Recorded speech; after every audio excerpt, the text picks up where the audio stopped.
კითხვა: როდის დაიწყო ღმერთის არსებობა?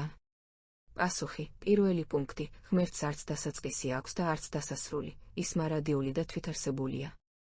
გამოსვლა 3:14. ღვთისმა უთხრა მოსეს: მე ვარ ის, ვინც ვარ და თქვა, ასე უთხარი ისრაელიანებს, მე ვარ მომავლინად თქვენთან. მეორე პუნქტი: ღმერთი იყო, არის და იქნება ყოველთვის. გამოცხადება 1:8. უფალი ღმერთი ამბობს: მე ვარ ალფა და ომეგა, ვინც არის, ვინც იყო და ვინც მოვა, ყოვლის შემძლე. გამოცხადება 4:8. ოთხივე ცოცხალ არსებას 6 ფრთა ჰქონდა, შიგნიდან და გარედან სავსე იყვნენ თვალებით. ისინი დღე და ღამე არ წყვეტდნენ კვირილს: წმიდა, წმიდა, წმიდა არის უფალი ღმერთი ყოვლის შემძლე, ვინც იყო, არის და იქნება. მესამე პუნქტი: ღმერთი უცვლელია, არასდროს იცვლება. ებრაელთა 1:12. შენ გადაახვევ მათ როგორც მოსასხამს და ისინი შეიცვლებიან, მაგრამ შენ არ შეიცვლები და შენი წლები არასოდეს დასრულდება. ებრაელთა 13:8. იესო ქრისტე იგივეა გუშინ, დღეს და სამუდამოდ. მეოთხე პუნქტი: ღმერთი უხრწნელია და ის ერთადერთია, ვინც უკვდავია.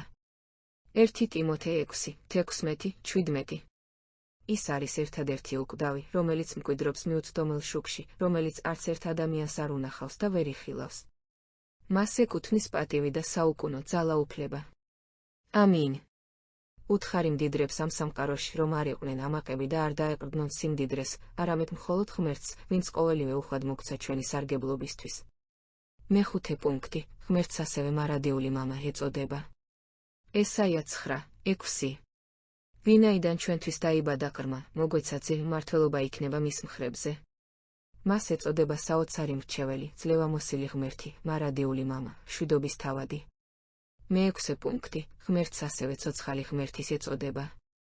მეორე რჯული 33:27. მარადიული ღმერთი შენი თავშესაფარია, მისი მარადიული მკლავები კი შენს ქვეშ. ის განდევნის მტრებს შენს წინაშე და იტყვის: გაანადგურე ისინი. ებრაელთა 10:31. მართლაც საშინელია ცოცხალი ღმერთის ხელში ჩავარდნა. მეშვიდე პუნქტი: ღმერთი არის დასაბამიდან და მარადიულად. ფსალმუნი 90:2. სანამ მთები დაიბადებოდა, სანამ შექმნიდი დედამიწას და სამყაროს, დასაბამიდან მარადისობამდე, შენ ხარ ღმერთი.